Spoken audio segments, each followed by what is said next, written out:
이번 주는 우리 대한예수교 장로회 총회가 정한 단군상 대책주일입니다. 소위 말해서 우상 숭배에 대한 경계를 하는 주일이기도 합니다. 단군상 문제는 우리가 그냥 학교에서 또는 여러 가지 상황 가운데서 그냥 역사적인 것이나 민족적인 정체성에 대한 이야기를 단군상에 담아서 우리가 그것들을 세워야 된다, 우리 정체성을, 민족을 알아야 된다 하면서 하는 것에 이야기일 수 있겠지만 사실 그것에만 멈춘 것이 아니라 오늘 이 사회에 만연된 이단, 또 미신, 샤머니즘 같은 우상 숭배, 그런 영적인 현실을 직시하게 보여줄 수 있는 그러한 경고의 울림이 바로 이 단군상 문제에 우리는 알고 있습니다. 그 단군상의 어떤 이야기로 인하여서 우리는 어떻게 미신과 샤머니즘과 우상 숭배의 상황들을 하고 있고, 또 우리는 어떻게 그런 일들에 대해서 생각하고 있고, 또 우리의 삶은 어떻게 이루어가고 있는가에 대한 이야기들을 오늘 예배를 통하여서 함께 다시 하나님께 주신 말씀을 묵상하면서 생각해보는 귀한 시간이 되기를 바랍니다. 우리 일상에서 무심코 지나갈 수 있는, 또는 이 세상의 흐름에 따라가다 보면 우리는 알게 또는 모르게 하나님 외에 다른 것을 사랑하고 섬기는 그런 일들을 하게 되는데, 그걸 바로 우리는 우상 숭배라고 하게 됩니다. 성경에서 말하는 금송아지에 엎드리고 절하고 또 그런 것만이 우상 숭배가 아니고요. 여기서 말하는 그 우상 숭배는 내가 알고도 또 모르게 또 그런 것을 쫓아가는 인생들, 그것만 바라보는 인생들, 그것이 바로 우상 숭배의 이야기라 할 수 있겠습니다. 하나님께서는 가장 싫어하는 이 우상 숭배에 대해서 우리가 알고 있는 이 10계명에, 그러니까 613가지를 딱 집약해가지고 하나님께서 우리 가운데 10가지 계명을, 우리에게 큰 계명을 주셨는데, 그의 첫 번째 계명과 둘째 계명에 하나님께서는 강력하게 그거 하지 말아라, 금지해 주신 말씀이 있습니다. 첫 번째 1계명에 보면은 너는 나 외에는 다른 신들을 내게 두지 말라, 이렇게 말씀하신 거죠. 이 말씀 바로 오직 우리 예배의 대상은 누구? 하나님이시다. 오직 하나님만이 우리 예배의 대상이다 라고 첫 번째 계명에서 얘기를 해주신 거예요.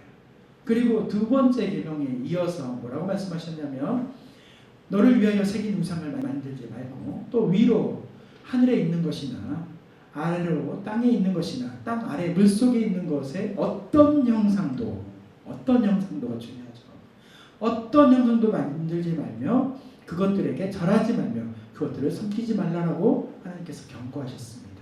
오직 한 분이시고, 또 우리의 생각과 또 우리의 마음을 뛰어넘는 하나님을 우리의 방식대로 만들고, 또 이런 것들을 지정하고, 또 그런 걸 생각하라고 하는 것이 하지 말라는 그런 행위에 대한 금지를 강력하게 하나님께서는 이 계명을 통해서 말씀해 주시는 것입니다.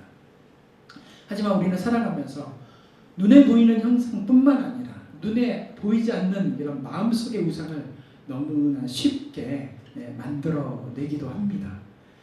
성공이라는 이름 안에서 어떤 거예요? 물질이나 또 우리 자녀들이 아주 중요하잖아요. 그런데 이런 자녀들도 우상이 될 수 있다는 것이죠.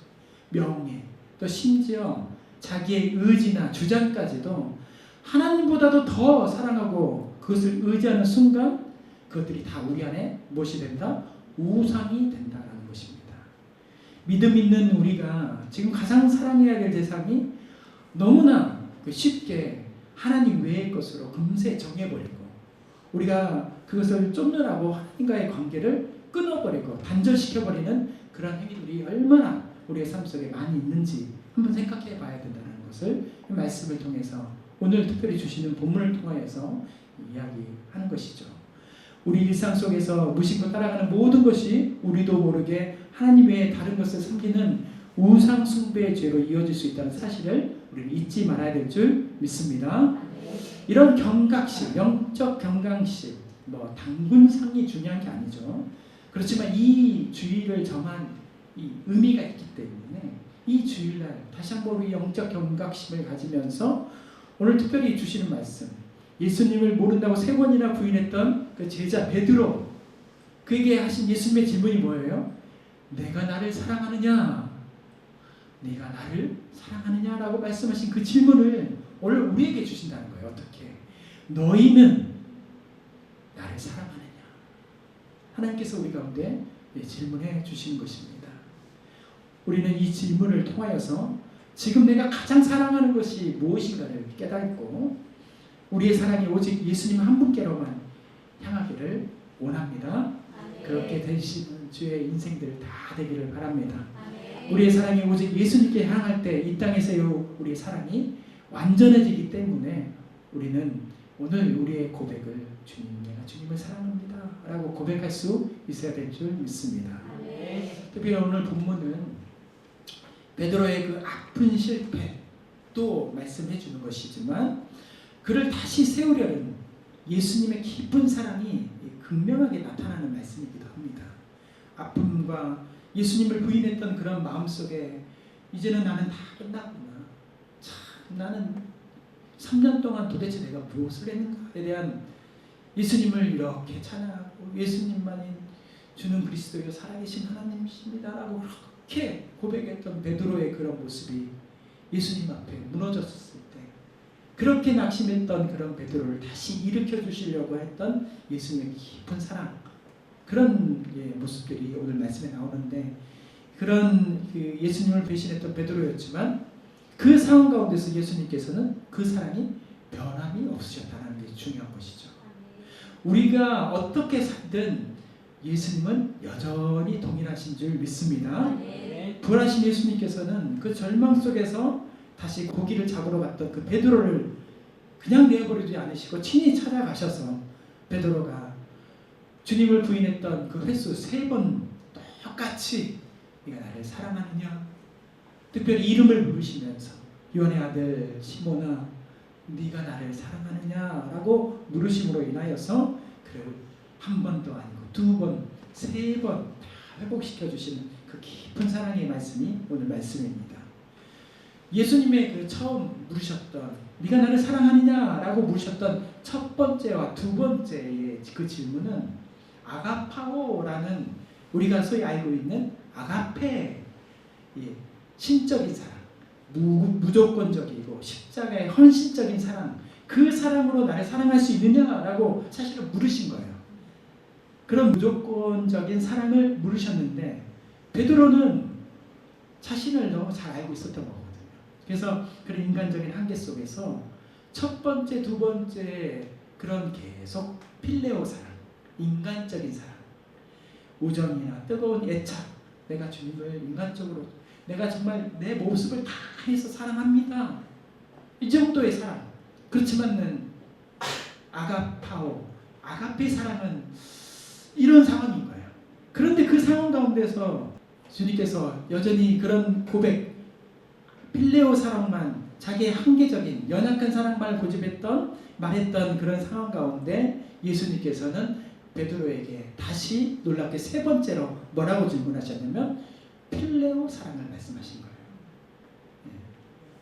눈높이를 맞춰주신 거죠. 그래? 내가 말하는 그 십자가의 사랑은 잘 알지는 못하겠지만 네가 사랑하는 그만큼의 사랑을 내가 이해하겠다라고 말씀하시면서 다시 말씀하신 것이 바로 3번째 질문, 네가 나를 사랑하느냐라고 물으신 것이죠. 그때 베드로는 여전히 그 마음속에서 갈등은 있었으나 인간적인 욕심 가운데 최선을 다하는 마음으로 거기서 최선에 대한 이야기를 하거든요. 그때 주님 모든 것을 아시오매 내가 주님을 사랑하는 줄 주님께서 아시나이다. 그렇게 말씀에 대답을 하게 되는 모습을 우리는 보게 됩니다. 여기서 말하는 것이 최선의 사랑이에요. 인간적인 최선의 사랑. 오늘 우리 별빛교회 성도님들 우리 모두 한 명 한 명들 가운데는 이 아가페의 사랑을 우리가 이룰 수는 없을 거라고 저도 마찬가지고요. 그런데 예수님께서 우리 눈높이로 맞춰주셨던 그 필레오 사랑을 다시 한번 기억하면서 우리가 할 수 있는 최선의 사랑, 이것을 우리가 해야 된다는 거예요. 베드로의 고백은 바로 우리에게 그런 것을 가르쳐 주는 것입니다. 우리가 말로 말하는 그런 다 사랑해 라고 말하는 그런 것이 아니라 내 삶 속에서 내가 할 수 있는 최선의 사랑, 그 사랑을 할 수 있어야 된다. 그것을 말씀해 주시는 거죠. 그래서 그 최선의 고백이, 그 베드로의 고백이 우리의 고백이 되어야 될 줄 믿습니다. 마지막, 주님 그렇습니다. 모든 것을 아시오매 내가 주님을 사랑합니다. 이 고백만큼은 우리가 할 수 있어야 된다. 주님께서는 그것을 우리에게 원하시는 거예요. 그러면서 예수님께서 그 가운데 단순히 그것을 말로만 그치게 안 하시고 행동으로 이어지게 말씀하셨는데, 그것이 바로 예수님은 베드로에게 뭐라고 말씀하시냐면 내 어린 양을 먹이라. 두 번째로는 내 양을 치라. 세 번째로는 다시 내 양을 먹이라 하면서 그것을 행동의 사명을 말씀해 주셨습니다. 그 필레오 사랑이 어떻게 우리 삶 가운데서 나타나야 될 것인가에 대한 세 가지 이야기를 말씀해 주시는데, 오늘 이 세 가지, 내 어린 양을 먹이라, 내 양을 치라, 내 양을 먹이라라는 이 다시 주신 사명의 말씀을 가지고 내가 우리 삶 속에서 가장 사랑해야 될 것, 특별히 예수님의 그런 사명, 사랑을 본받는 일이 우리 가운데 가장 중요한 것인데, 어떻게 하면 우리가 예수님의 그런 사랑을 본받을 수 있을까? 함께 말씀을 묵상하면서 다시 한번 결단하는 귀한 시대가 되기를 주님의 이름으로 축원합니다. 네. 첫 번째 우리가 해야 될 그런 사랑이 있다면, 우리가 가장 중요하게 해야 될 사랑이 바로 연약한 사람을 세워주는 사랑이라고 하나님께서 말씀해 주십니다. 오늘 본문 15절 말씀을 다 같이 한번 읽어보겠습니다. 그들이 조각 먹은 후에 예수께서 시몬 베드로에게 이르시되 요한의 아들 시몬아, 내가 이 사람들보다 나를 더 사랑하느냐 하시니 이르되 주님 그러하나이다. 내가 주님을 사랑하는 줄 주님께서 아시나이다. 이르시되 내 어린 양을 먹이라 하시고. 아멘. 예수님께서 베드로에게 가장 먼저 뭐라고 말씀하셨냐면, 이 사랑의 행동의 일을 먼저 내 어린 양을 먹이라고 명령하셨습니다. 이 어린 양이라는 것은 말 그대로 가장 연약하고 또는 상처가 있고 보살핌이 필요한 존재에 대한 이야기였던 것이죠. 특별히 영적으로 어린 양이라는 것은 새로운 믿음을 가진 자, 또는 다시 믿음을 가진 자, 또는 길을 잃어버린 사람들, 믿음이 약하여서 쉽게 흔들리고 넘어지는 영혼들, 그 영혼들, 세상의 고난과 외로움에 지쳐있는 그 모든 사람들을 말씀하시는 건데, 그들을 사랑하라 라고 말씀해 주시는 것이죠. 이 명령은 우리가 주님을 사랑한다면 우리가 가장 최우선적으로 관심을 가져야 될 가장 연약한 자들에게 말씀해 주시는, 연약한 사람들을 기억하면서 사랑해야 된다는 것을 말씀해 주시는 것입니다. 우리가 연약하고 우리가 부족해도 주님의 사랑으로 회복되었듯이 그 사랑에 힘입어서 우리도 실패와 절망 속에 있는 그런 많은 연약한 사람들을 외면하지 말고 그들을 따뜻한 마음으로 품고 영적인 양식을 내어주면서 함께 주의 자녀로서의 삶을 살아야 된다. 연약한 사람들을 기억해야 된다라고 말씀해 주시는 것이 바로 이 첫 번째 우리에게 주시는 말씀입니다. 몇 주 전 우리 별빛교회에 하나님께서 큰 선물을 주셨습니다. 제가 느끼기에는 큰 선물이었습니다. 그 선물이 무엇이냐? 그 선물은 바로, 사실 오늘 좀 나오지는 못하겠지만 어제는 나왔어요. 어제는 오셨다가 의자 때문에 힘들었는지 아파서 힘들었는지 우리 김선열 형제입니다. 우리 김선열 형제가 저는 우리 교회 별빛교회 주신 가장 큰 선물이지 않을까라는 생각을 해봅니다. 우리 선열 형제는 과거에 제가 있었던 교회에서는 그저 그냥 멀리서 서로 바라보던 그런 사이였었습니다. 그런데 제가 교회를 떠난 후에 온라인상에 제가 말씀을 전하고 찬양을 인도하는 것을 찾아오셔가지고 자기의 그런 상황들을 잠깐 말을 하면서 내가 아픈 가운데서, 어려운 가운데서 목사님의 찬양으로, 목사님의 말씀으로 위로받습니다 라고 이렇게 온라인상의 교제를 나누다가 그렇게 몇 달이 훌쩍, 사실 그 몇 달 기간 동안에 큰 수술들을 하셨더라고요. 이 기계, 도저히 통증, 인간의 통증이 10이라고 하는데 해산의 고통이 7이라고 하네요. 인간이 느낄 수 있는 10의 고통 중에 7이 해산의 고통이라고 하는데 7의 고통을 평소에 느끼고 있는, 그래서 이 속 안에 약을 계속 투여를 받을 수 있도록 그 약을 장착을 한 군데도 아니고 두 군데에 장착을 해서 살아가고 있는 형제예요. 그렇게 장착한 것을 떼어서 다시 새롭게, 왜냐하면 그 약이 몰핀 약이 용량이 있으니까 또 약을 빼내지면 또 다시 그것을 째서 큰 수술을 해서 다시 그것을 집어넣어서 그것을 계속 몇 년, 한 5년인가 7년 정도를 투입할 수 있도록 양을 집어넣는 그런 수술을 해야 된다고 하더라고요. 그 기간 동안에 좀 잠시, 저는 이유를 몰랐죠. 잠시 사라져 계시다가 지난 3주 전에 우리 교회를 오시게 된 거예요. 여기 와서 자기 이야기들을 처음 다시 이렇게 하면서 그의 말로 닿을 수 없는 고통과 외로움 속에 있었던 그 우리 김선영 형제를 하나님께서 그 형제를 내어버려 주지 않으시고 특별히 우리 별빛교회 귀한 선물로 보내주셔서 하나님께 우리 함께 공동체로 살아갈 수 있는 것이 바로 하나님의 섭리와 은혜인 줄 믿습니다. 우리가 가장 주님을 사랑한다고 고백한다면 네가 나를 사랑하느냐라고 물으시는 그 물음 앞에 내가 주님을 사랑합니다라고 고백할 수 있는 그런 사람들이라면 바로 그 선열 형제와 같은 어린 양을 사랑해야 된다는 거예요. 우리가 마음을 다해서 사랑해야 되는 것입니다. 그냥 눈으로만, 그냥 모습으로만 보는 것이 아니라 우리는 그의 아픔을 우리의 아픔으로 알고 그의 슬픔과 외로움, 이제 나이가 41인가 정도 됐는데 혼자 살고 있습니다. 부모도 다 떠나고 버려버린 것이죠. 아이가 너무 아픔이 있으니까 버린 그 가운데서 혼자 인생에 외롭게 살고 있고 누구나 한 명 대화할 사람이 없고 그렇게 그런 슬픔과 외로움, 하나님이 살아계시다면 어떻게 나를 이렇게 아프게 할 수 있을까요? 저에게 질문하는데 내가 그 질문에 뭐라고 답을 못하겠어요. 그런 슬픔과 외로움 속에 있는 그런 마음을 우리가 품어줘야 될 줄 믿습니다. 우리 별빛교회 공동체가 그런 연약한 선열 형제님과 같은 그 사람에게 안전하고 따뜻한 영적인 보금자리가 될 때 우리 선열 형제님은 물론이고 우리 모두가 살아계신 하나님의 은혜를 분명히 깨닫고 다시 기대와 소망이 가득한 우리 별빛교회 인생들이 다 될 줄 믿습니다. 이렇게 서로를 함께 세워주는 그런 아름다운 교회를 우리가 함께 이뤄나가기를 소망합니다. 자, 두 번째로 우리가 지금 가장 사랑하고 우리가 실천해야 될 사랑은 바로 서로를 돌보는 사랑이라고 하나님께서 말씀해 주십니다. 우리 본문 16절 말씀 우리 다 같이 한번 읽겠습니다.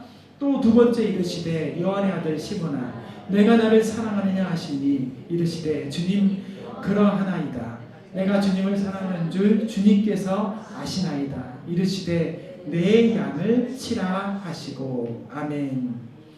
연약한 어린 양을 먹이는 그런 사랑의 그런 실천들을 하는 동시에 우리는 놓치지 말아야 되는 것은 이 두 번째 명령, 우리 공동체 전체를 향한 사랑의 시선을 함께 돌리고 또 함께 나누고 베풀면서 함께 공동체의 사랑을 누릴 수 있어야 된다고 하나님께서 말씀해 주시는 것입니다. 예수님은 내 양을 치라라고 말씀하시는데 이 친다라는 것은 단순히 뭐 양떼에게 먹이를 준다, 뭐 이렇게 뭔 것을 나눈다 이런 것을 넘어서서 돌봐준다, 보호한다, 인도한다, 이렇게 관리한다라는 목자적인 그런 역할, 그것을 의미하는 것이죠. 목사만이 목자가 아니라 우리 한 명 한 명들이 다 목자의 심령으로 서로를 돌보고 보호하고 인도하고 관리하는 그런 사람들이 되어야 된다. 그것이 바로 하나님께서 말씀해 주시는 이런 두 번째 사랑을 우리가 깨달아야 된다는 것입니다. 그냥 다스리고 지시하고 이용하는 관계가 아니라 공동체의 모든 지체를 내 양으로 생각하고 특별히 내 가족으로 섬기는 그런 책임감과 깊은 연대감, 그런 사랑이 우리 가운데 중요하다고 하나님께서 말씀해 주시는 것입니다. 주님은 베드로에게 당신의 양을 맡기셨을 때 베드로의 어떤 실력이나 또는 지혜를 물으신 게 아니에요. 뭐라고 물으셨습니까? 네가 지혜가 많냐? 너의 가진 것이 무엇이냐고 물은 게 아니라 너는 나를 사랑하느냐라고 물으신 거예요. 베드로에게 물은 것은 사랑을 물었습니다. 마찬가지로 영적인 우리에게 하나님께서 우리에게 말씀하십니다. 사랑하느냐? 사랑하느냐고 물어보시는 거예요. 다른 거 다 필요 없다. 그런 거 물어보신 게 아니에요. 돈 많냐? 좋은 차 타고 다니냐? 집 좋은 데 있느냐? 아니면은 옷 좋은 거 입고 있느냐? 이런 걸 묻고 계신 게 아니에요. 사랑하느냐? 사랑하느냐라고 물어보시는 거예요. 그런 이웃과의 관계에서 사랑하느냐는 말씀 가운데 주님의 사랑을 실천하는 마음, 그런 행동들이 우리 가운데 중요하다고 하나님께서는 말씀해 주시는 것입니다. 우리는 혼자서 신앙생활할 수 없습니다. 우리는 함께 신앙생활하는 거예요. 왜냐하면 우리는 좋을 때도 있고 낙심할 때도 있는 거거든요. 좋을 때는 내 좋음을 나눌 수 있는 거고, 내가 낙심하고 힘들 때는 다른 사람이 주는 좋음과 감사의 은혜를 함께 하면서 나에게도 그런 기쁜 것과 감사가 나에게도 있겠지, 다시 한번 기대하고 소망하는 그런 것으로 나아가는 것이죠. 그게 바로 우리의 공동체라는 것입니다. 하나님을 향한 우리의 사랑은 반드시 그 교회 공동체 안에서 서로를 돌보고 하나가 될 때 그것이 바로 증명되는 것입니다. 하나님의 사랑은 그렇게 증명되는 것입니다. 우리가 단순히 단군상 문제를 통해서 그런 단군상이 지어지고 안 지어지고 이것만을 생각하는 것이 아니라 하나님 외에 다른 것을 섬기는 우상 숭배, 눈에 보이는 것만이 아니고 눈에 보이지 않는 그런 우상에 대해서도 다시 한번 생각을 해봐야 되는 것이죠. 내 생각만이 옳다고 생각하는 이것도 우상이라는 거예요. 이게 바로 이기적인 마음, 다른 사람들을 쉽게 판단하고 정죄하는 그런 교만한 태도도 그런 가운데서 우리 교회의 연합 하나됨을 깨트려버리는 수가 있기 때문에 그것이 바로 우상 숭배라는 거예요. 자기의 생각을 고집하는 거, 내가 옳다고 여기는 그런 신념이 너무 강해서 다른 사람을 비난하고 또 그것을 정죄할 때 그것은 주님의 양을 치는 것이 아니고 돌보는 것이 아니고 어떻게 해요? 흩어지게 하는 거예요. 다 떠나가게 해버리는 것이 바로 그것인 거예요. 내 생각을 주장하는 거. 오늘 우리에게 주는 가장 큰 우상은 바로 내 생각일 수도 있다라는 것을 오늘 우리 가운데 하나님께서 말씀해 주신 것입니다. 반드시 기억하시길 바랍니다.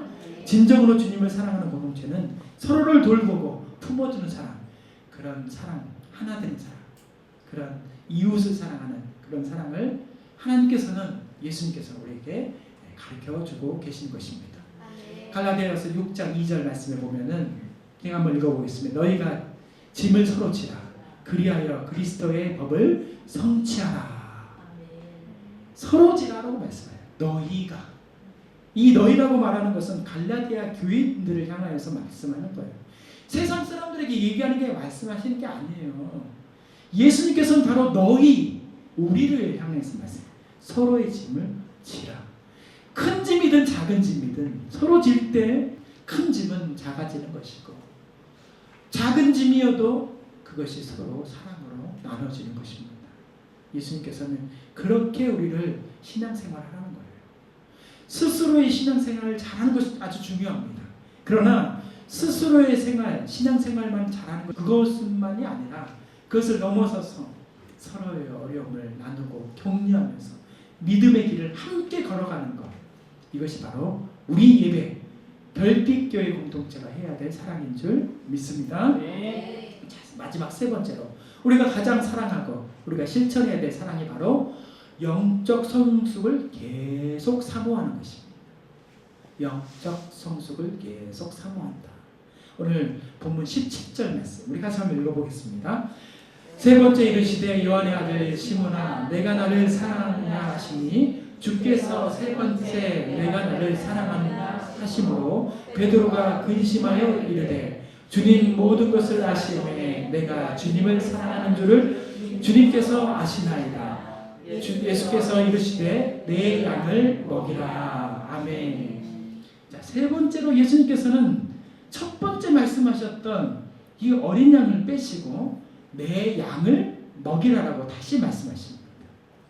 여기서 내 어린 양을 빼시고 내 양이라는 것은 기존에 있었던 양들을 말씀하시는 거예요. 기존에 함께 신앙생활하고 있는 이런 예배 공동체에 함께 내 울타리 속에 있는 연약하기도 부족하지도 않는 멀쩡한 양. 네, 멀쩡한 양 누구예요? 다 멀쩡하시죠? 멀쩡한 양들에게 말씀하시는 거예요. 그 양을 뭐라고요? 먹이라 말씀하시는 거예요. 멀쩡한 양들은 스스로 잘 먹을 수 있어요. 그런데 예수님께서는 그들에게 향하여서 뭐라고 말씀하시냐면 먹이라고 말씀하시는 거예요. 성숙은 계속 성숙해요. 영적인 삶에는 더 영적인 삶이 필요하고요. 성숙된 사람에게는 성숙으로 끝나는 것이 아니라 더 성숙된 삶이 필요합니다. 어렵지만 그 길을 걸어가야 되는 거예요. 예수님께서는 바로 저와 우리와 같은 양들에게 먹어야 된다고 말씀하시는 거예요. 우리가 한 번 은혜를 받았다고 해서 그 은혜가 평생 우리를 이끌어주는 것이 아닙니다. 은혜는 계속 우리가 마치 음식을 매일매일 한 번 먹었다고 배불러서 그 다음날 안 먹는 사람이 여기서 누가 있겠습니까? 우리 김선희 원사님 잘 안 먹더라고요. 보니까 잘 먹어야 돼요. 우리 김선희 원사님. 근데 매일매일 먹고 그 다음 먹듯이 이 은혜는 매일 하나님의 은혜를 받아야 되는 것처럼 이 영적 성숙은 이 한순간에 열정으로 완성되는 것이 아니라 평생 계속 지속해야 될 사랑의 길인 줄 믿습니다. 네. 우리가 짧은 인생이지만 특별히 제 인생을 돌아봤었을 때 제가 50평생 이게 봤는데 특별히 제가 이제 제 나름대로의 삶을 살았을 때 제가 청년 시절 때는 참 열정이 많았거든요. 뭐 지금도 몸이 좀 지쳐서 그렇지 열정은 있습니다. 마음의 열정이 참 있었습니다. 믿음의 열정, 신앙의 열정, 누구보다도 자기하고 예배 자리면 맨 앞에 앉아있고 막 예배 앞에서 막 무릎 꿇고 막 기도하면서 그런 열정들이 있었습니다. 그래서 그때 내가 신학교에 가면은 그렇게 하고 전도사가 되면은 내가 하나님 앞에서 진짜 멋진 일을 해야 되겠다. 정말 세상 사람들 아무도 못하는 그런 일을 내가 해야 되겠다 하면서 그 신학생 전도사가 되는 꿈을 꾸면서 내가 멋진 해야 되겠다. 그래서 막상 신학교에 가서 하나님 말씀을 쫙 배워보니 다시 한번 내가 그 말씀을 돌이켜보고 하나하나의 모습을 보니 내 스스로가 깨지는 거예요. 내가 알았던 그런 말씀, 내가 느꼈던 그런 은혜, 그런 열정은 아무것도 아니더라고요. 그래서 제가 전도사 때 무슨 생각을 했냐면 목사가 되면 목사 안수관을 받고 목사가 되면은 이제 너희들은 큰일 났다. 이제 내가 와 이게 진짜 멋진 목사가 돼서 정말 세상을 들었다 놨다 할 정도의 하나님을 놀랍게 하는 세상 사람들도 놀랐지만 이런 그런 일들을 해봐야 되겠다 하면서 목사 안수를 받은 지 10여 년이 지났습니다. 10여 년이 지났더니 제가 생각했던 그 모습 가운데서는 한 명의 영혼도 제대로 사랑하지 못했더라고요. 네가 나를 사랑하느냐라고 말씀하셨던 그 음성 자체도 잘 몰랐던 거예요. 내가 주님을 사랑합니다라고 고백을 했지 오늘 말씀하시는 그 세 가지 하나하나 된 것들을 잘 알지 못했던 거예요. 어린 양을 사랑하지도 못했고 공동체를 사랑하지도 못했고 내 영적 성숙이 끝나는 건 줄 알고 그렇게 더 깊은 데의 영적 성숙을 바라보지 못하고 한 걸음 한 걸음 더 나아가는 것에 대해서 의미를 잘 몰랐던 거예요. 성숙은 끝나는 게 아닙니다. 주님 부르시는 그날까지 우리는 잘 열문 과일처럼 좀 더 더 익어가야 될 줄 믿습니다. 그게 바로 그런 거예요. 제가 이렇게 막상 개척교회를 해보니까 얼마나 한 명의 영혼이 귀한지. 저는 제가 뭐 여기 앉아 계신 분들만 생각하는 거 수도 있겠라고 생각하시겠지만 처음에 왔던 분들 그리고 떠나가신 분들 여기 잠시 왔던 분들 가족들로 와셨던 분들 또 뭐 부부로 왔던 분들 다 한 분 한 분 생각이 납니다. 그 영혼들, 비록 우리 교회에 나오시지는 못하시지만 그 영혼들이 어디서나 하나님께서 그 손을 붙잡아 주셔서 꼭 주의 전에 이끌어 주십시오.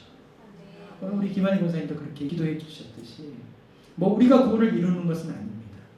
우리가 구원을 이렇게 완성시키는 것도 아니죠. 하나님께 내어드리는 것입니다. 그 영혼을 위하여 기도해 드리는 것입니다. 이게 중요한 영적 성숙은 바로 그런 것입니다. 비록 내가 좀 부족하고 연약하지만 내가 하지 못하는 일들을 위하여서 기도하고 또 그것을 위하여서 간절히 사모하는 것, 하나님께서는 그것을 우리 가운데 실천하라고 말씀하시는 거예요. 매일매일 말씀과 기도를 통하여서 나의 영혼을 채우고 그 성장을 통하여서 다시 나에게 주어진 다른 양, 주님의 양들, 예수 그리스도와 함께 있게 하시는 이런 귀한 양들을 돌보는 그런 것이 바로 성숙이다. 하나님께서 말씀해 주신 것입니다. 성숙이란 것은 거창한 목표가 있는 게 아니에요. 끝이 있는 것이 아닙니다. 그 성숙을 통하여서 내가 하나님을 깊이 사랑하고 그 말씀대로 살아가는 것, 그 자체가 바로 성숙이 되는 줄 믿습니다. 베드로전서 2장 2절 말씀 같이 한번 읽어보겠습니다. 갓난 아기들 같이 순전하고 신령한 것을 사모하라. 이는 그로 말미암아 너희로 구원에 이르도록 자라나게 하려 함이라. 아멘. 자라나야 된다는 거예요. 저 다 컸습니다. 이게 아니에요. 날마다 자라나야 됩니다. 순전하고 신령한 것을 사모하면서 어린아이와 같이 자라나야 된다. 오늘 가운데 주님께서 말씀해 주십니다. 잠깐 있는 이 세상 속에서 성공, 또 우리가 즐거움, 기쁨, 그거 추구하는 거 당연할 수 있죠. 그런데 그것이 우리의 성숙의 끝이 아니에요. 우리의 성숙의 끝은 무엇이에요? 사랑하느냐, 이거인 줄 믿습니다. 아멘. 사랑하는 성도 여러분, 지금 여러분 가운데 가장 사랑하는 것이 무엇입니까? 이 질문 앞에 머리에 스쳐 지나가는 것이 뭐가 있죠? 지나가는 거예요. 누구 머릿속에는 준모가 지나갈 것이고 누구 머릿속에서는 또 누가 지나갈 것이고 막 그럴 거예요. 근데 하나님께서는 말씀하시는 것은 그보다 먼저 말씀하시는 것은 네가 나를 사랑하고 예수 그리스도를 사랑하고 은혜를 사랑하고 주님께서 주시는 말씀을 사랑하고 예배를 사랑하고 또 우리 가운데서 주시는 하나님의 사랑, 이웃사랑을 누리는 그런 사랑을 먼저 우리가 생각하면서 사랑할 때, 먼저 그의 나라와 의를 구하라고 할 때 이 모든 것을 너에게 더하시겠다라고 말씀하신 그 하나님의 은혜가 우리가 있어야 될 줄 믿습니다. 아멘. 신앙은 우리의 삶으로 증명돼야 됩니다. 아멘. 아멘. 신앙은 우리의 사랑으로 나타나야 되는 줄 믿습니다. 아멘. 사랑으로 나타내. 사랑하느냐. 이 울림이 여러분들 가운데 깊이 소망합니다. 잔잔히 내리는 이 빗 속에서 젖어들듯이 소낙비는 우리를 힘들게 만들어요. 근데 잔잔히 젖어드는 것은 우리에게 기쁨을 남깁니다. 깊이 젖어들듯이 사랑하느냐라는 그런 말씀 앞에 내가 주님을 사랑합니다. 그렇게 주님을 사랑하다 보면 이 모든 것을 너에게 더하시겠다라는 은혜가 당연히 우리 가운데 뒤따를 줄 믿습니다. 기도하겠습니다.